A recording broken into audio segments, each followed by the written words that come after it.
Hey guys, welcome back to another video. My name is Bryce and this is Life Being Free Ministries, recording from Mount Cook, and this is the glacier behind me. I'll give you a wee show in a minute, but yeah, this is Hooker's Valley. But the title of this video is "The Narrow Path is Lonely, so be prepared." And this is something that I've been experiencing a lot, especially the last couple of months, which I will explain in a minute. But yeah, let's take a quick look at the view first, eh? It's pretty beautiful. So if you're in New Zealand, definitely come to Mount Cook. So it's very windy. Hopefully this mic does its job. So where do I start? Yeah, so I'll put up that scripture here. So I'll paraphrase it. Yeah, the narrow path leads to life, and the broad way leads to destruction.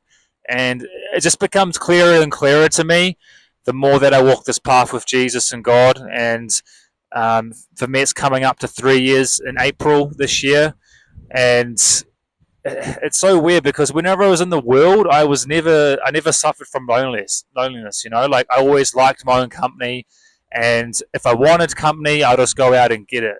If you know what I mean, like I'd just go on Tinder dates and do all that kind of stuff just to get that satisfaction. But because of not having that the last few years, and trying to wait on my wife and do the Christian way, it's been really difficult the last few months. And so just if you guys don't know, I was just finished doing cherry picking season just for a couple of months down the South Island of New Zealand in a place called Cromwell, and just have a bit of a break from my normal job on the computer.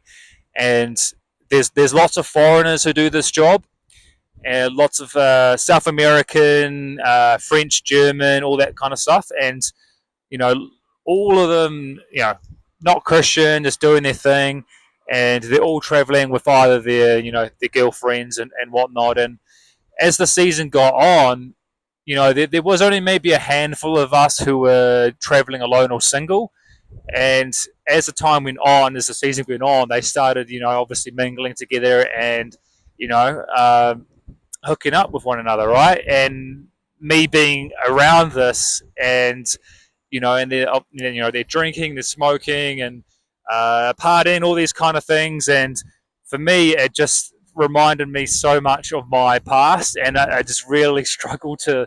It made me, maybe really see how peculiar you are when you are on this narrow path. So, yeah, I just wanted to share this with you guys. If someone else, I'm sure you guys can relate, and it's something that's the more we're on this journey, the more that's going to be the case, and we have to get used to it. I have to be used to it, and you know, I, I'll be honest. I definitely have slipped up these last few months, just being around people not of Christian values, and because they had a few parties that was going on, and I wanted to, meet them and stuff, and they're all really good people, and whatnot. But it's just, you know, for me, just being around people who are just different like that, I kind of get sucked in sometimes, and just the cravings of the world started to seep in, and a few nights I had some drinks, and I haven't drunk alcohol in maybe over 2 years.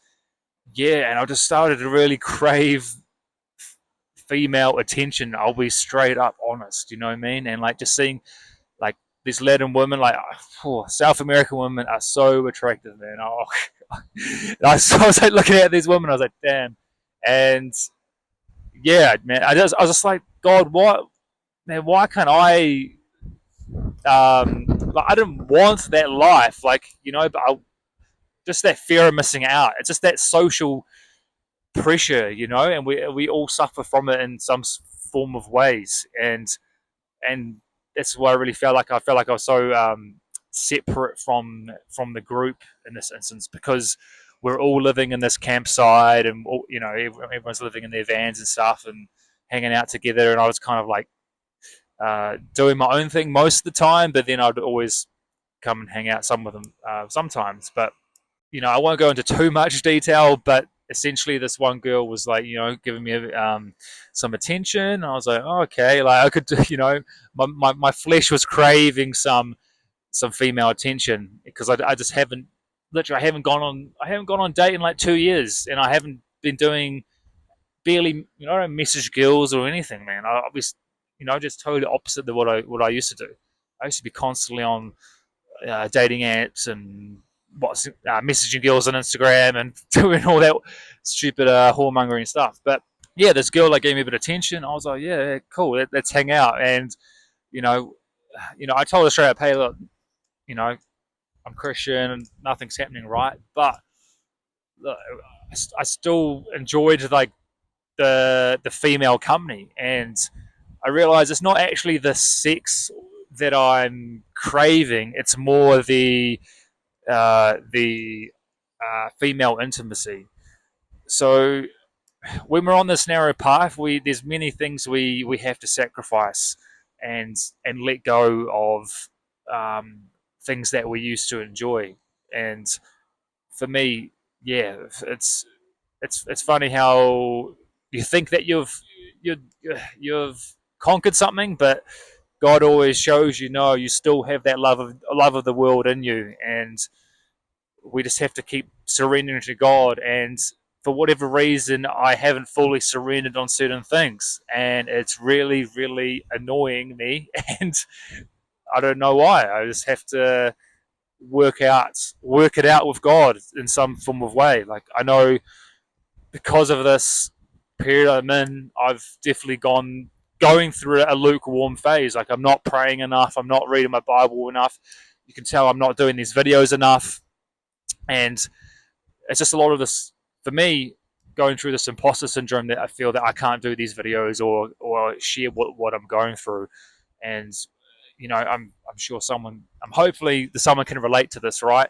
And I'm not a Bible scholar. I'm barely scratching the surface in the Bible, but even though I'm in this stage, I still managed to give out some steps to Christ book. I still managed to at least plant some seeds in some people's minds. And look, people literally know nothing about God, nothing about the Bible, nothing about Jesus. So if you just know a little bit, God can work with that, trust me. And it reminds me of a story that a friend I know, and some of you guys will know, Evan has that favorite story where he literally just memorized 5 Bible verses, and he was going around preaching it and knocking on doors and just sharing those 5 Bible verses, and everyone was saying what an amazing preacher and Bible scholar he was, but all he knew was 5 Bible verses.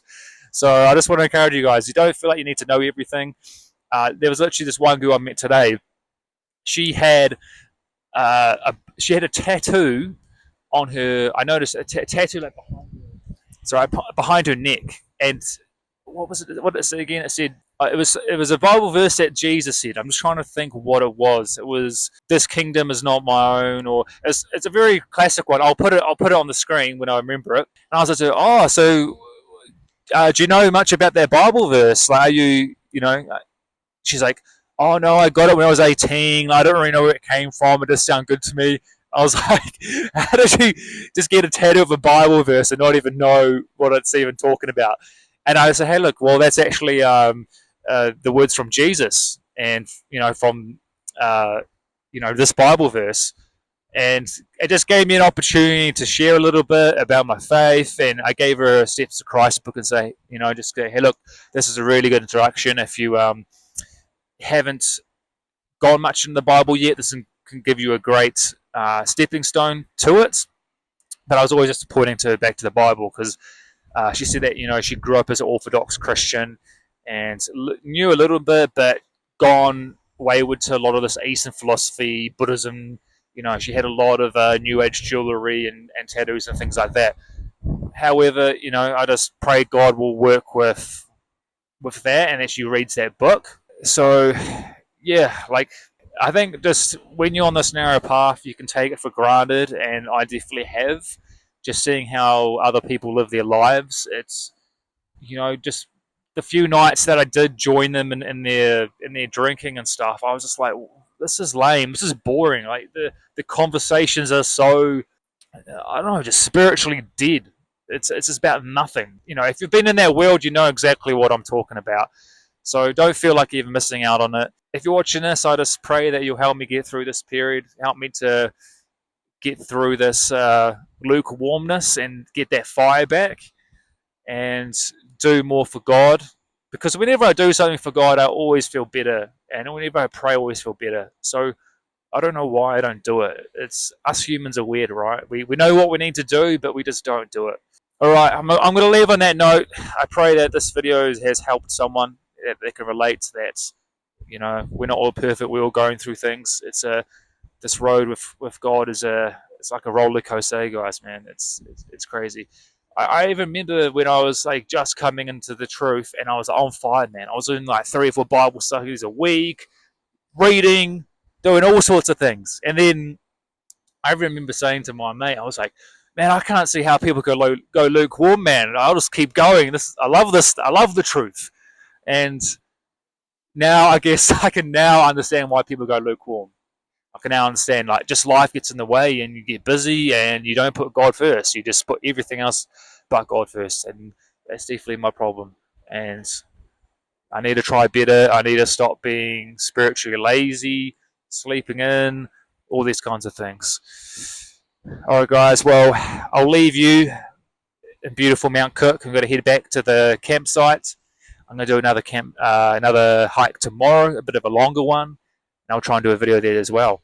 God bless, guys. Remember, Jesus loves you, and I'll see you in the next video. Peace out.